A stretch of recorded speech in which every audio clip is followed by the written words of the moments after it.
Hello, എല്ലാവർക്കും സുഖമാണെന്ന് വിചാരിക്കുന്നു. അപ്പം ഇന്ന് ഞാൻ ഒരു ഏലക്കറിയുടെ റെസിപ്പി ആയിട്ടാണ് വന്നിട്ടുള്ളത്. അത് വലിയ റെസിപ്പി ഒന്നല്ല, സാധാരണ ഒരു ചെറിയ ഇതാണ്. അപ്പോൾ ഞാൻ മുമ്പ് കുറേ ഷോർട്സ് ഇട്ടിട്ടുണ്ടായിരുന്നു.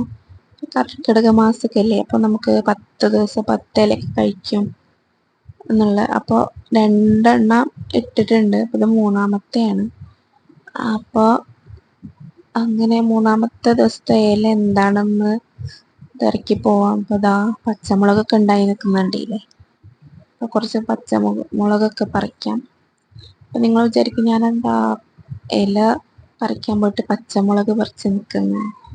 വേറെ ഒന്നുമില്ല, നമ്മൾ ഇന്ന് എടുക്കാൻ പോകുന്ന ഇല ഇതാ ഈ പച്ചമുളകിൻ്റെ ഇലയാണ് കേട്ടോ. പച്ചമുളക് ഇതൊരു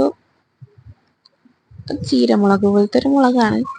അത് ഈ ഇലയാണ് ഞാൻ എടുക്കാൻ പോകുന്നത് കേട്ടോ. ഇതെന്ന് പറഞ്ഞിട്ടുണ്ടെങ്കിൽ ഇതെനിക്ക് പറഞ്ഞു തന്നിട്ടുള്ളത് അമ്മയാണ് കേട്ടോ. ഇത് ഭയങ്കര ടേസ്റ്റ് ആയിരിക്കും കേട്ടോ. ഞാൻ വിചാരിച്ചത് ഉണ്ടാക്കി കഴിച്ചാൽ എങ്ങനെ ഉണ്ടാവും എന്ന് വിചാരിച്ചിട്ടുണ്ടായിരുന്നു. പക്ഷെ ഉണ്ടാക്കി കഴിച്ചപ്പോൾ ഇടുക്കത്തെ ടേസ്റ്റാണ്. എല്ലാവരും വീട്ടിലുണ്ടെങ്കിൽ ട്രൈ ചെയ്ത് നോക്കണം കേട്ടോ. അത്രയ്ക്ക് ടേസ്റ്റാണ്. നമുക്ക് ഇത് മാത്രം മതി ചോറ് കഴിക്കാൻ, അത്രയ്ക്കും ടേസ്റ്റാണ്. അപ്പം അത് ഞാൻ ഇലയൊക്കെ ഒന്ന് പൊട്ടിച്ചെടുക്കട്ടെ. അപ്പം അത് നമ്മൾ ഒരു പ്രാവശ്യം ഉണ്ടാക്കി കഴിച്ചിട്ടുണ്ടെങ്കിൽ നമുക്കത് വീണ്ടും വീണ്ടും ഉണ്ടാക്കി കഴിക്കാൻ തോന്നും കേട്ടോ. അത്രയ്ക്കും രുചിയാണ്. നമുക്ക് ഇലയൊക്കെ പൊട്ടിച്ചെടുക്കാം. അത് കണ്ടോ, താഴെ ഒരു ഇഞ്ചിയുടെ തൈ ഉണ്ട് കേട്ടോ. ഇത് മാത്രമല്ല, കുറേ ഓരോന്നൊക്കെ ഇങ്ങനെ അതുപോലെ അപ്പുറത്തിപ്പുറത്തായിട്ട് നട്ടിട്ടുണ്ട്. നമുക്ക് അങ്ങനെ ഇലയൊക്കെ പറിച്ചെടുത്തിട്ടുണ്ട്. ഇനി അത് വെള്ളത്തിലിട്ടൊന്ന് നോക്കിയതിന് ശേഷം കഴുകിയിട്ടെടുക്കാം കേട്ടോ. പിന്നെ അതിന് വേണ്ടിയിട്ട് ചെറിയ ഉള്ളി ഉണ്ടല്ലോ, ചെറിയ ഉള്ളിയും അതേപോലെ അതുമെന്ന് പറിച്ച് തന്നെ അതായത് മുളകും കൂടെ ചതച്ചെടുക്കാം കേട്ടോ. പിന്നെ അതാ നമുക്ക് ഒരു ചട്ടി വെച്ചിട്ട് അതിലോട്ട് എണ്ണ ഒഴിച്ചിട്ട് നമ്മൾ ചതച്ചെടുത്തിട്ടുള്ള ചെറിയ ഉള്ളിയും മുളകും കൂടെ അതിലിട്ട് ഇട്ടെടുക്കുക.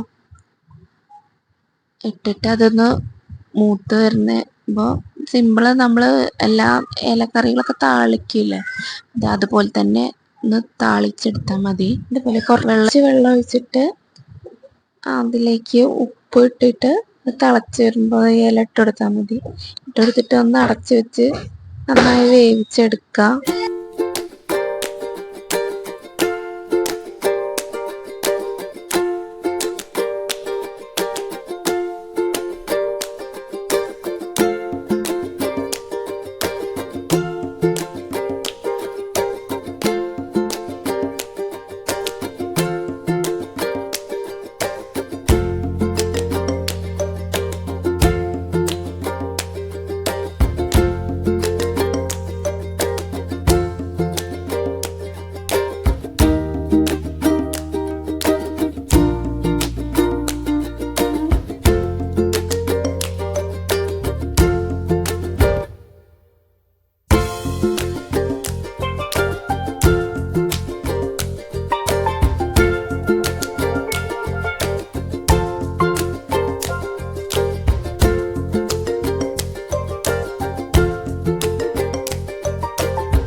ഇപ്പം നമ്മളുടെ മുളകിൻ്റെ ഇലേൻ്റെ കറി എല്ലാവരും ഉണ്ടാക്കിയൊക്കെ ഇതുപോലെ താളിച്ചിട്ട്, ഞങ്ങളുടെ വീട്ടിലൊക്കെ ഇതുപോലെ ചീരമുളകൊക്കെ മരങ്ങളുണ്ടെങ്കിൽ ഇതേപോലെ എല്ലാം എടുത്തിട്ട് ഉണ്ടാക്കി നോക്കുക. വീഡിയോ ഇഷ്ടമായി എല്ലാവരും സബ്സ്ക്രൈബ് ചെയ്യുക.